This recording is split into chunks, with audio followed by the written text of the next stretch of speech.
A blonde woman was casually riding her bike down the road when she suddenly crashed into a large truck. A crowd quickly gathered around, concerned, and asked her, "Didn't you see the truck coming?" The blonde replied, "Of course I saw the truck, but it had a sign on the back that said, 'You go ahead, we're good.' So I thought it was okay to just ride on through." A soldier shows up from military training, but realizes he forgot to bring his gun. The sergeant hands him a stick and gestures to the training field. "You'll have to use this, soldier. If you need to shoot someone, just aim your stick at them and shout, 'Banjity bang bang.' If someone gets too close to you, poke them in the gut with it as though it was a bayonet and shout, 'Stabbity stab stab.' Now get moving." The soldier thinks this is pretty ridiculous, but to his surprise, when he aims his stick at a fellow trainee across the field and shouts, "Banjity bang bang," the other soldier goes down in a theatrical display. Then, another trainee tries to run past him, so he pokes the guy in the ribs and shouts, "Stabbity stab stab," and he too goes down, pretending to be dead. So, the soldier starts running through the mock battlefield, shouting, "Banjity bang bang," and occasionally "Stabbity stab stab," until eventually he realizes he's the last man standing. He's feeling pretty proud of himself until another soldier rounds a corner and starts walking toward him. Slowly, stiffly, menacingly, the soldier takes aim with his stick and shouts, "Banjity bang bang." But the other soldier doesn't go down this time. He keeps approaching, arms stiff at his sides, boots stomping aggressively into the ground. The soldier begins to sweat. He clears his throat, adjusts his grip on his stick, and hollers, "Banjity bang bang." But nothing happens. The other soldier keeps marching toward him. Now the soldier panics. He pretends to reload his stick and desperately cries out, "Banjity bang bang, banjity bang bang, stabbity stab stab." But to his dismay, nothing works. Finally, the other soldier reaches him, kicks him in the shin, and knocks him onto the ground. He stands over the fallen soldier and says, "Tankety tank tank." Tony was staying with his grandmother for a few days. He had been playing outside with the other kids when he came into the house and asked her, "Grandma, what's it called when two people sleep in the same room and one is on top of the other?" She was a little taken aback, but decided to tell him the truth. "It's called sexual intercourse, darling." Tony said, "Oh, okay," and went back outside to play with the other kids. A few minutes later, he came back in and said angrily, "Grandma, it isn't called sexual intercourse. They're called bunk beds. And Jimmy's mom wants to talk to you." Jim proposed to Sandy, and she happily accepted, but not before sharing something important. She told him about a childhood illness that had affected her development. Jim reassured her, saying, "That doesn't change how much I love you." Want to be honest, Jim also shared a secret. "I need you to know, my size down there is like that of an infant." Sandy thought for a moment and then smiled. "That's okay. I love you for who you are, not just for that." On their wedding night, excitement filled the air as they finally had their moment alone. As Sandy reached into Jim's pants, she suddenly gasped, screamed, and ran out of the room. Jim rushed after her. "What's wrong?" he asked, confused.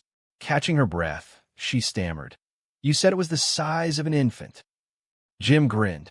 "It is 8 pounds, 7 ounces, and 19 inches long."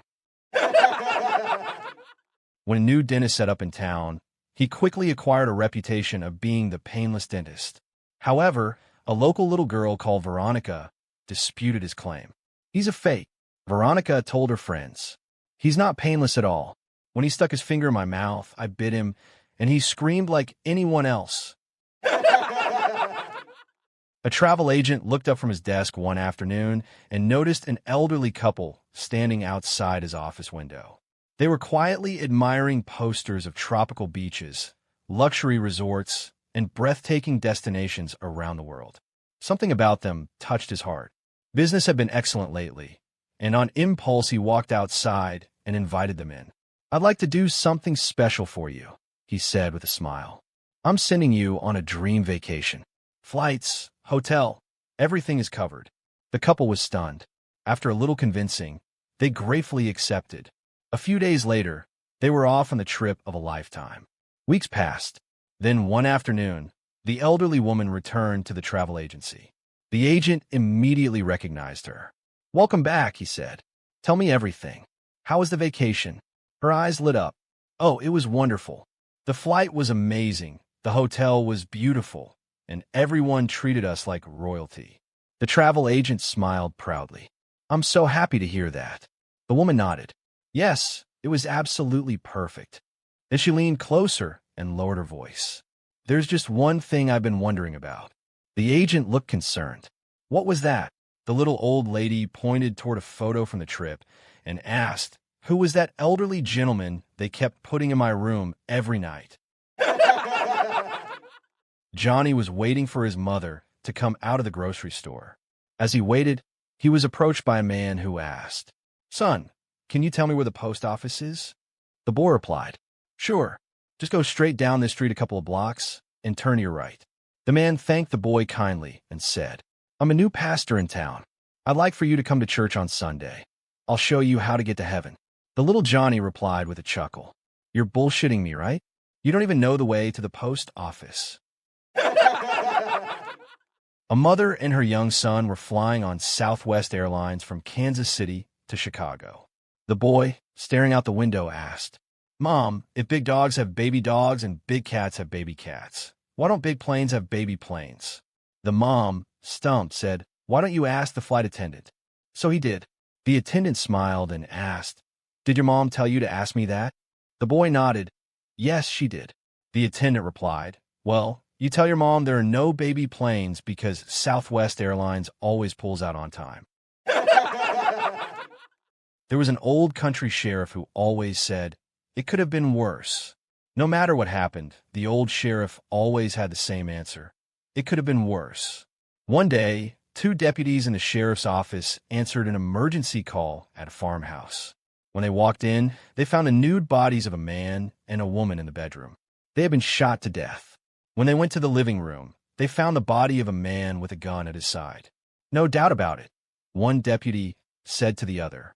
"This was a double murder and suicide. This guy came home and found his wife in bed with somebody else and shot them both. Then he shot himself." "You're right," the other deputy replied. "Double murder and suicide. But I'll bet you when the sheriff gets here, he's going to say it could have been worse." "No way. How could it be worse? There are 3 people in the house, and all of them have been shot to death. It couldn't be worse." "You're on." About that time, the old sheriff arrived at the scene. He walked into the bedroom and saw the 2 nude bodies. He then walked into the living room and saw the man on the floor with the gun by his side. "No doubt about it," the sheriff said, shaking his head. "It was a double murder and suicide. This guy came home and found his wife in bed with somebody else and shot them both. Then he shot himself." After hesitating for a moment, the old sheriff looked his deputies squarely in the eyes. "But, he said, it could have been worse." The deputy who had lost the bet jumped up and shouted, "Sheriff, how could it have been worse? There are 3 people in this farmhouse, and all 3 of them are dead. It couldn't have been worse?" "Yes, it could," the sheriff retorted. "You see that guy there on the floor? If he had come home yesterday, that would be me in there in that bed." One of the best marksmen in the FBI was passing through Tennessee one day.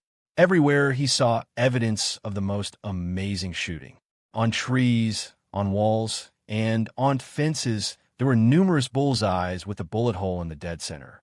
The FBI man asked one of the townsmen if he could meet the person responsible for this wonderful marksmanship. The man turned out to be a Mr. Stapleton. "This is the best marksmanship I have ever seen," said the FBI man. "How in the world do you do it?" "Ah, there's nothing to it," Bob replied. "I just shoot first and draw the circles afterward." A woman was taking a taxi home late one evening after a long night out. About halfway through the ride, she reached into her purse and suddenly froze. Then she checked again and again. Her wallet was gone. Her face turned pale. "I am so sorry," she said nervously to the driver. "I must have left my wallet at the restaurant. I don't have any cash on me. Is there maybe some other way I could pay you back?" The driver didn't say a word. He just nodded slowly and kept driving. A few minutes later, instead of stopping in town, the taxi turned onto a narrow dirt road leading toward a dark wooded area just outside the city. The woman's eyes widened in panic. Finally, the cab stopped beside a small clearing. The driver calmly stepped out, walked to the trunk, and pulled out an old blanket. He spread it carefully across the grass. The woman could barely breathe. "Oh no," she whispered. The driver then pointed toward the ground beside the trees. Trembling, the woman stammered, "Please, I have 3 children and a husband waiting for me at home." The driver looked at her in complete confusion.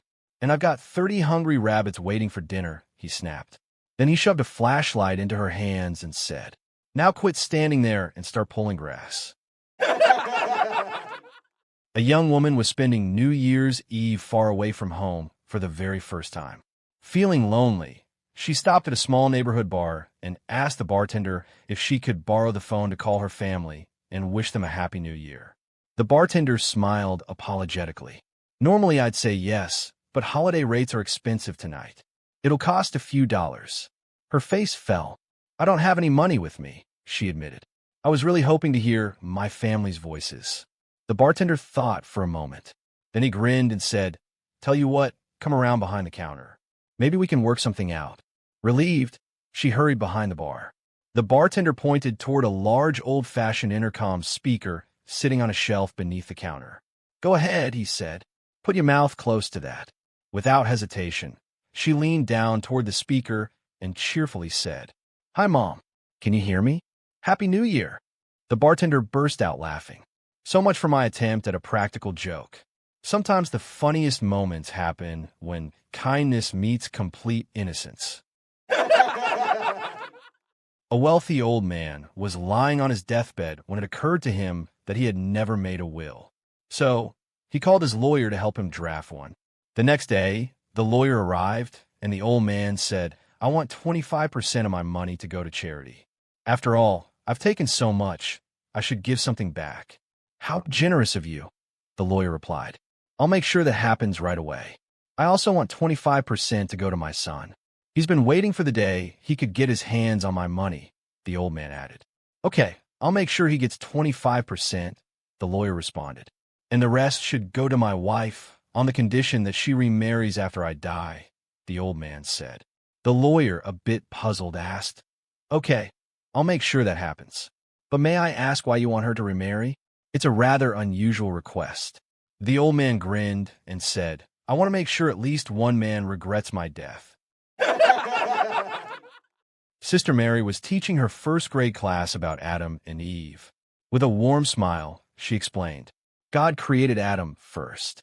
Then, while Adam was sleeping, God took one of his ribs and used it to create Eve, who became his wife." The children listened carefully, fascinated by the story. A few days later, little Billy came home from school looking miserable. He dropped his backpack by the door, collapsed onto the couch, and clutched his side with both hands. His mother rushed over in alarm. "Billy, what's wrong? Are you hurt?" Billy groaned and pointed to his ribs. "My side really hurts, Mom." His mother knelt beside him and asked worriedly, "Do we need to call a doctor?" Billy shook his head. "No, I think I know what's happening." His mother looked confused. "What do you mean?" Billy glanced down at his aching side, then looked up at her with wide, nervous eyes. "Mom, I think I'm about to get married." His mother blinked. "You're about to what?" Billy hugged his ribs even tighter and whispered, "Sister Mary said God took one of Adam's ribs to make him a wife, and my rib is hurting really bad." He swallowed hard. "I think God is getting ready to take mine," and added, "Mom, if a girl suddenly shows up tomorrow, can I send her back? I'm only 7. A Texan walks into a pub in Ireland and clears his voice to the crowd of drinkers. He says, "I hear you Irish are a bunch of hard drinkers. I'll give $500 American dollars to anybody in here who can drink 10 pints of Guinness back-to-back." The room is quiet, and no one takes up the Texan's offer. One man even leaves. 30 minutes later, the same gentleman who left shows back up and taps the Texan on the shoulder. "Is your bet still good?" asks the Irishman. The Texan says yes and asks the bartender to line up 10 pints of Guinness. Immediately, the Irishman tears into all 10 of the pint glasses, drinking them all back-to-back. The other pub patrons cheer as the Texan sits in amazement. The Texan gives the Irishman the $500 and says, If you don't mind me asking, where did you go for those 30 minutes you were gone? The Irishman replies, oh, I had to go to the pub down the street to see if I could do it first. A German taxi driver was on his shift. He is driving one of these Mercedes models that have the Mercedes emblem as a hood ornament. A guy waves him down, so he stops and let him enter. It was a tourist in town on his first trip to Germany. The driver asks, so how do you like our country? The guy answers, oh, it's great, but it is so different from home in many aspects. Some things I cannot make sense of. The taxi driver asks, really? Like what? The guy says, well, for instance, we don't have these things on the hoods of our cars. He points to the Mercedes emblem. What are these things doing there? The taxi driver thinks to himself, this guy doesn't know about hood ornaments. Maybe I'll try and mess with him a little bit. So he says to the guy, well, you see, in Germany we have a very good health system, which in turn helps our population to grow very old. But that can be a problem as the government runs out of money for all the retirement pensions. So the government outfitted some of our cars with these crosshairs, and we are asked to take out some really old senior citizens should the opportunity arise. The guy is dumbfounded. Unbelievable, he says. I have never heard of anything quite like that. A few minutes pass, and suddenly, the taxi driver notices an old lady on the sidewalk in front of them. He thinks to himself, okay, this is excellent. I'll get to scare the hell out of this guy by driving up to that lady and steer clear of her at the very last second. So he hits the gas and yells to the guy, hold on to your hat. In front of us is a prime target. I'll just get her, and we will be back on our way shortly. The guy sits in anticipation and braces himself for impact. The taxi driver, at the last second, steers clear of the lady and heads back to the road as the driver hears a loud thump. He looks in the rearview mirror and sees the old lady on the ground, blood spilling everywhere, and the guy in the back goes, well, you sure need to work on your aiming skills. If I hadn't opened my door, we would have missed her for sure.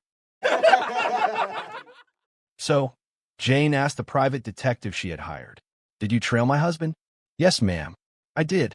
I followed him to a bar, to an out-of-the-way restaurant, and then to an apartment. A big smile crossed Jane's face. I've got him, she said, gloating. Is there any doubt as to what he was doing? No, ma'am, replied the sleuth. It's pretty clear that he was following you. A manager for a football club signs his new star as Centipede. It's the debut game for their new club, and all the other players are out on the field when a match starts. The team starts conceding goals and is down 5-0 at halftime. During the break, the manager substitutes the Centipede on, and the tactical switch changed the momentum of the game. The skill was unnatural, footwork you haven't seen before while dribbling around every opponent player and scoring every shot taken. The team had come back to win 7-5 by full time, the Centipede scoring all 7 while winning the Man of the Match award.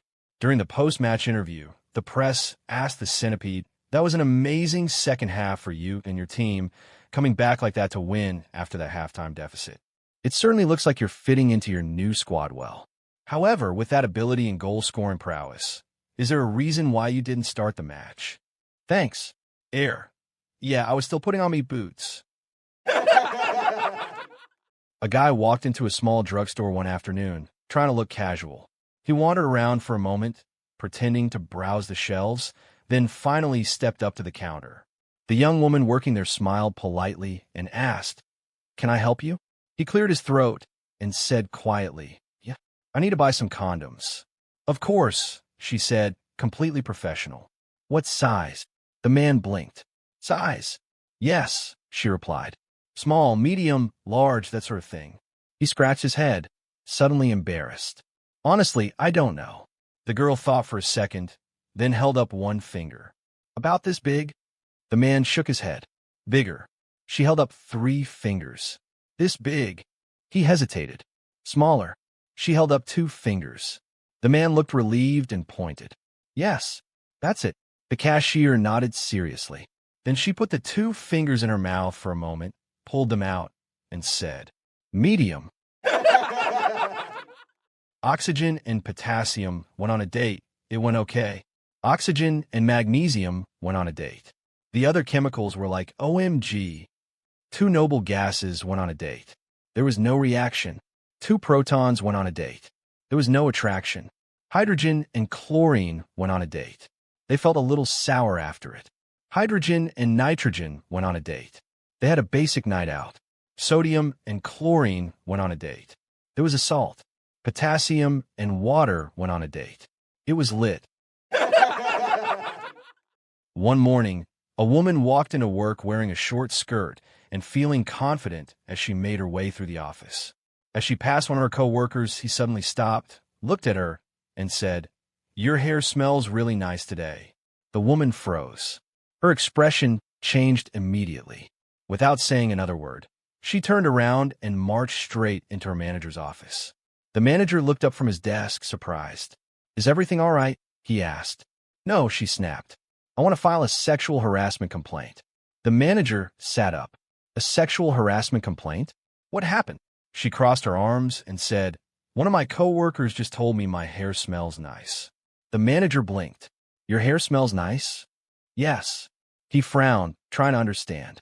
"I don't want to dismiss how you feel, but what exactly is wrong with someone complimenting the smell of your hair?"